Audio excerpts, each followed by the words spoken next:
livro em áudio com execução de Cristiane Batista, inscreva-se, muito grata. Por que nos esquecemos dos sonhos após despertar? Freud. É fato proverbial que os sonhos se desvanecem pela manhã. Naturalmente, eles podem ser lembrados, pois só tomamos conhecimento dos sonhos por meio de nossa recordação deles depois de acordar. Com frequência, porém, temos a sensação de nos termos lembrado apenas parcialmente de um sonho, e de que houve algo mais nele durante a noite. Podemos também observar como a lembrança de um sonho, que ainda era nítida pela manhã, se dissipa, salvo por alguns pequenos fragmentos, no decorrer do dia. Muitas vezes sabemos que sonhamos, sem saber o que sonhamos, e estamos tão familiarizados com o fato de os sonhos serem passíveis de esquecimento que não vemos nenhum absurdo na possibilidade de alguém ter tido um sonho à noite e, pela manhã, não estar ciente do que sonhou, nem sequer do fato de ter sonhado. Por outro lado, ocorre às vezes que os sonhos mostrem extraordinária persistência na memória. Já analisei sonhos de pacientes meus ocorridos há 25 anos ou mais, e lembro-me ainda de um sonho que eu próprio tive há mais de 37 anos e que, no entanto, está tão nítido quanto sempre em minha memória. Tudo isso é muito notável e não é inteligível de imediato. A explicação mais detalhada do esquecimento dos sonhos é a que Strumpel nos fornece. Trata-se, evidentemente, de um fenômeno complexo, pois Strumpel o atribuiu não a uma causa única, mas a toda uma série delas. Em primeiro lugar, todas as causas que conduzem ao esquecimento na vida de vigília operam também no tocante aos sonhos. Quando estamos acordados, normalmente nos esquecemos, de imediato, de inúmeras sensações e percepções, seja porque foram fracas demais, seja porque a excitação mental ligada a elas foi excessivamente pequena. O mesmo se aplica a muitas imagens oníricas, são esquecidas por serem fracas demais, enquanto outras imagens mais fortes, adjacentes a elas, são recordadas. O fator da intensidade, contudo, de certo não é suficiente, por si só, para determinar se uma imagem onírica será lembrada. Strumpel admite, assim como outros autores, P. Scholkins, 1893, p. 312, que muitas vezes nos esquecemos de imagens oníricas que sabemos terem sido muito nítidas, enquanto o grande número das que são obscuras e carentes de força sensorial situam-se entre as que são retidas na memória. Além disso, quando acordados, tendemos facilmente a esquecer um evento que tenha ocorrido apenas uma vez e a reparar mais depressa naquilo que possa ser percebido repetidamente. Ora, a maioria das imagens oníricas constitui experiências únicas, 19 e esse fato contribui imparcialmente para fazer com que esqueçamos todos os sonhos. Uma terceira causa do esquecimento tem uma importância bem maior.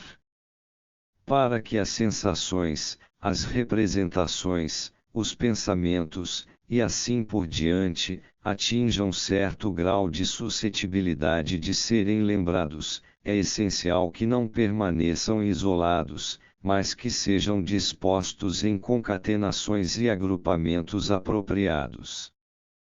Quando um verso curto de uma composição poética é dividido nas palavras que o compõem e estas são embaralhadas, torna-se muito difícil recordá-lo. Quando as palavras são convenientemente dispostas e colocadas na ordem apropriada, uma palavra ajuda a outra, e o todo, estando carregado de sentido, é facilmente assimilado pela memória e retido por muito tempo. Em geral, é tão difícil e inusitado conservar o que é absurdo como reter o que é confuso e desordenado. Ora, na maioria dos casos, faltam aos sonhos inteligibilidade e ordem. As composições que constituem os sonhos são desprovidas das qualidades que tornariam possível recordá-las, sendo esquecidas porque, por via de regra, desfazem-se em pedaços no momento seguinte.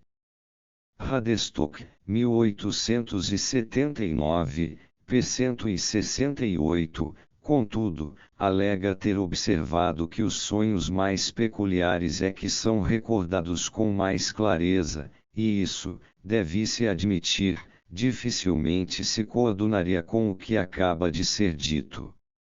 Strumpel acredita que alguns outros fatores oriundos da relação entre o sonhar e a vida de vigília são de importância ainda maior na causação do esquecimento dos sonhos. A tendência dos sonhos a serem esquecidos pela consciência de vigília é, evidentemente, apenas a contrapartida do fato já mencionado de que os sonhos quase nunca se apoderam de lembranças ordenadas da vida de vigília, mas apenas de detalhes selecionados delas, que arrancam do contexto psíquico em que costumam ser lembradas no estado de vigília. Dessa forma, as composições oníricas não encontram lugar entre as sequências psíquicas de que a mente se acha repleta. Nada existe que nos possa ajudar a nos lembrarmos delas. Desse modo, as estruturas oníricas estão, por assim dizer, alçadas acima do piso de nossa vida mental, e flutuam no espaço psíquico como as nuvens no firmamento, dispersas pelo primeiro sopro de vento. Strumpel, 1877, p. 87. Além disso, após o despertar, o mundo dos sentidos logo começa a exercer sua pressão e se apossa imediatamente da atenção com uma força a qual muito poucas imagens oníricas conseguem resistir, de modo que também nisso temos outro fator que tende na mesma direção.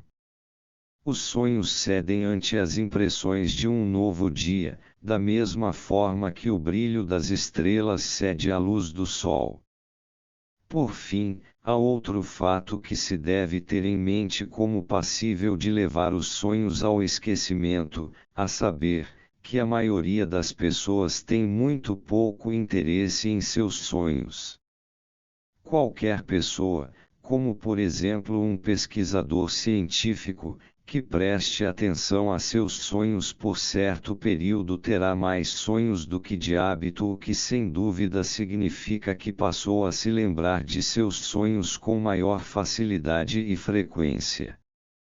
Duas outras razões por que os sonhos são esquecidos, que Benini cita como tendo sido propostas por Bonatelli como acréscimos às mencionadas por Strumpel, parecem de fato já estar abrangidas por estas últimas. São elas, 1. Que a alteração da sinestesia entre os estados de sono e de vigília é desfavorável à reprodução recíproca entre eles, e, 2. Que o arranjo diferente do material ideacional nos sonhos os torna intraduzíveis, por assim dizer, para a consciência de vigília. Em vista de todas as razões em favor do esquecimento dos sonhos, é de fato muito notável, como insiste o próprio Strumpel, que tantos deles fiquem retidos na memória. As repetidas tentativas dos que escrevem sobre o assunto para explicitarem as normas que regem a lembrança dos sonhos equivalem à admissão de que, também aqui, estamos diante de algo enigmático e inexplicado.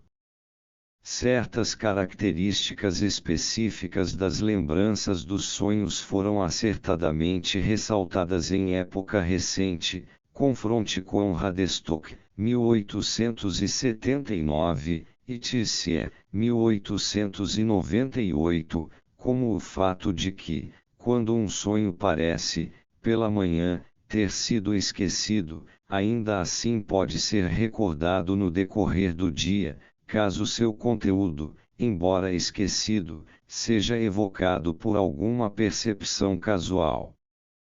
Mas a lembrança dos sonhos, em geral, é passível de uma objeção que está fadada a reduzir radicalmente o valor de tais sonhos na opinião crítica. Visto que uma proporção tão grande dos sonhos se perde por completo, podemos muito bem desconfiar de que nossa lembrança do que resta deles pode ser falseada. Essas dúvidas quanto à exatidão da reprodução dos sonhos também são expressas por Strumpel, 1877 assim. Pode facilmente acontecer que a consciência de vigília inadvertidamente faça interpolações na lembrança de um sonho, persuadindo-nos de ter sonhado com toda espécie de coisas que não estavam contidas nos sonhos efetivamente ocorridos. Diesson, 1855, p. 547, escreve com especial ênfase sobre esse ponto. Além disso, ao se investigarem e interpretarem sonhos coerentes e consistentes, deve-se ter em mente uma circunstância particular que, ao que me parece, até agora recebeu muito pouca atenção.